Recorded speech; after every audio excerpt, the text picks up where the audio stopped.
friends, welcome to this tutorial. I will be showing you how to take the accurate measurement of a female body. I will be using my mannequin as a spec to showing this measurement. Now, first and foremost, I want to start with the horizontal measurement.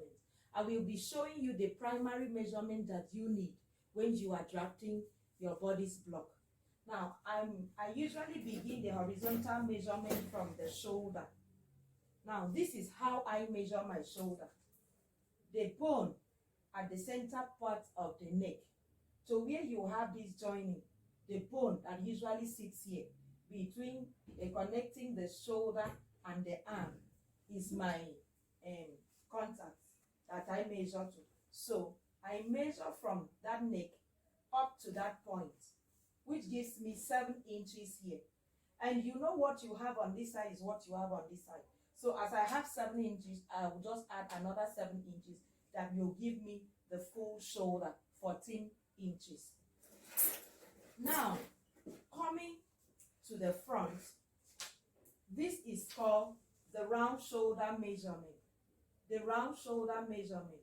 In case you want to make your off the shoulder blouse, you so need this measurement. It is taken this way and with the arm down, and then it is taken a little tightly, not too tight, so that your clients can raise their hands up.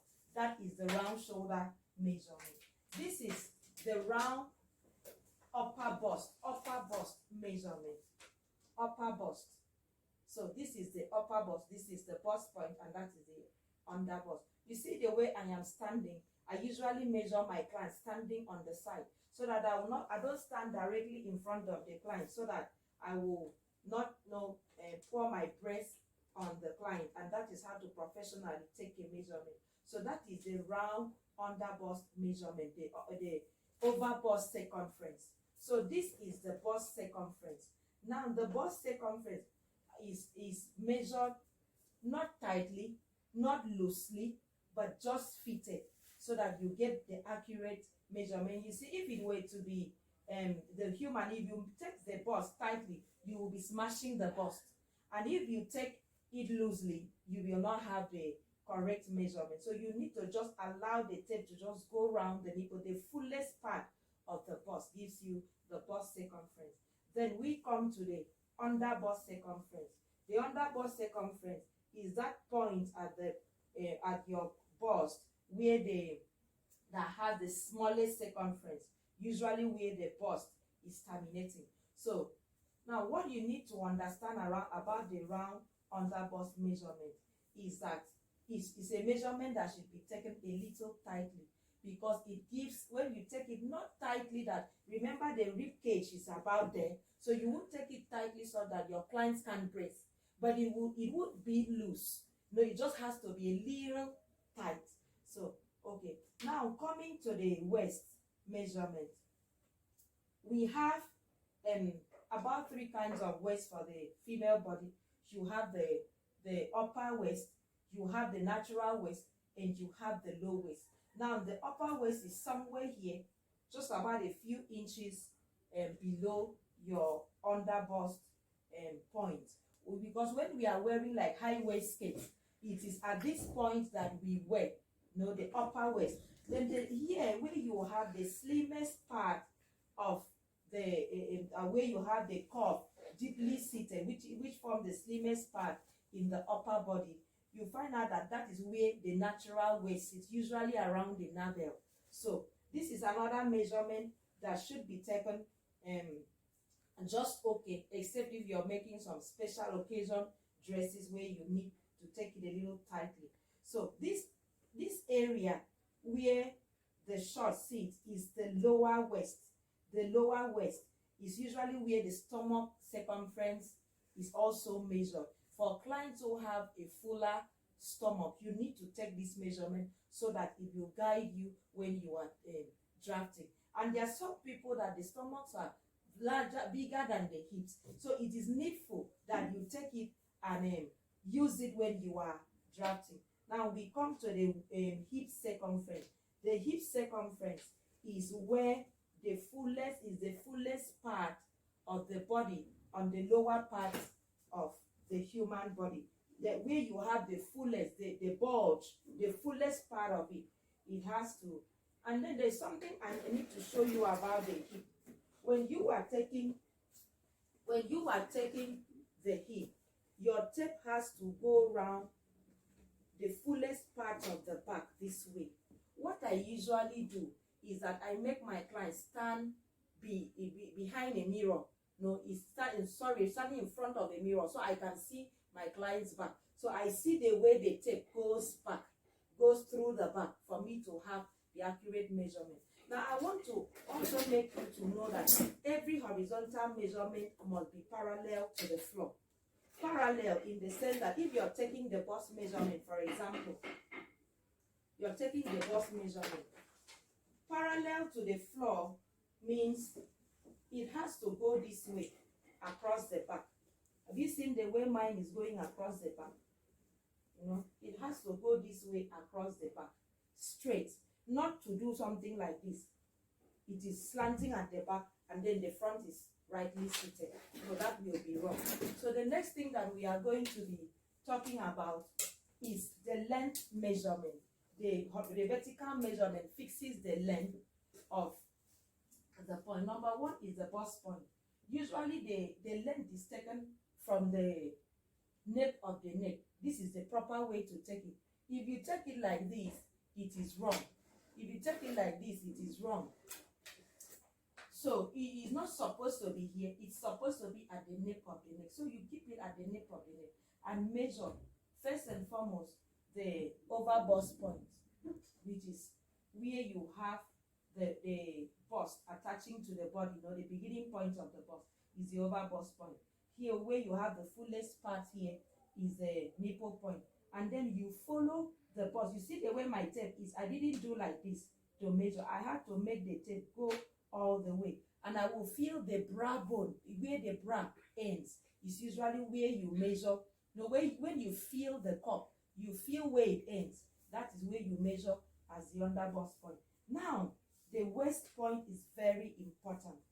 Now, for us that uses the primary bust up technique, it is very essential that you know the difference between your front half length and your back half length. You see this cord that I tied here? This is how I usually tie on my client. I feel my clients to feel the smallest part of their waist. That smallest part is where I put this cord over. And when I put that cord over, I come back to the nape of the neck and measure the distance where that cord meets. So what I have here is 18 inches. What I have here is 18 inches. Now let's see what that same measurement at the back will give us. So this is the back. I am also taking it from the back to that same point. I'm having 14.25 inch. Now this is how you know the difference between your front half length and your back half length. So that difference, I will now be saying 18 minus 14.25. The value it gives me is what I'll be using when I'm constructing my bust darts. So I'll encourage you to watch our video on how to draft the bodice block using the primary bust dart technique. You will see how we use that difference to now fix our half length. Okay, from that same point, you now go to your hip point, which is very essential. You note that point that had the largest ball for my, but you see the way I'm allowing my tape. I don't have to hold the tape.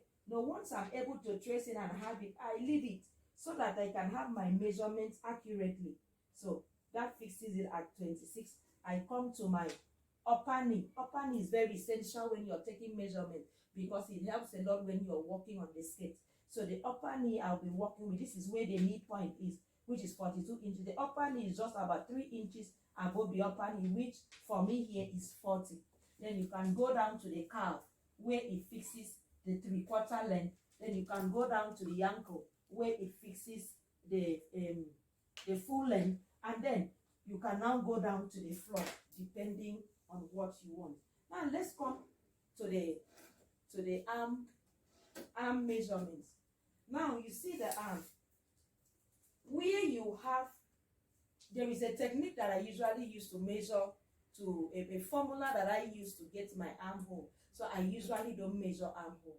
But then, should you want to measure, you come to your shoulder point here, the tip of your shoulder, and measure your armhole this way. You curve the tape to follow, and then you give it an ease. You don't just take it tightly here, you give it an ease for the movement of the arm. But as I told you, I have a technique, and if you watch our video, you'll see those techniques. So here is the upper arm, which is usually I take it with one finger in it just to give it a guide for an ease. Then I come here. This is where I usually fix my short sleeve. It is about 3 inches above the knee, the elbow point. Now the elbow point. Okay, let me use myself and show you how I take the elbow point. I take the elbow with the arm this way, and I put my tape round my elbow, and I still put my one finger in it to give it an ease. Why do I take it that way? So that my client will have the ease of moving the elbow about. I don't measure like this straight. I kind of make it look like one in akimbo, and I take.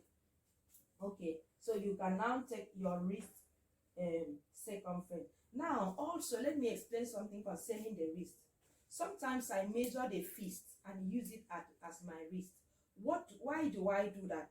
Because there are some project that you are working on. Sorry. If you take, you see the width here. The width here is smaller than the width here. Like when I mean the fist, this is what I mean. So that the ease to put in the sleeve, the ease to put in the arm into the sleeve. So I usually take here. However, it's my technique. Use the one that works for you. So that is how to take the basic measurement that you need. There are other supplementary measurements that you can take depending on the project that you are working on. But I bet you, these ones that we have taught you will take you far. Will make you understand all the things you need to use when you are drafting the basic bodice block. Thank you so much for listening. Don't forget to subscribe to our channel, turn on the notification bell, leave a comment. Let us know how we can save you better, the videos you would like us to bring. Thank you.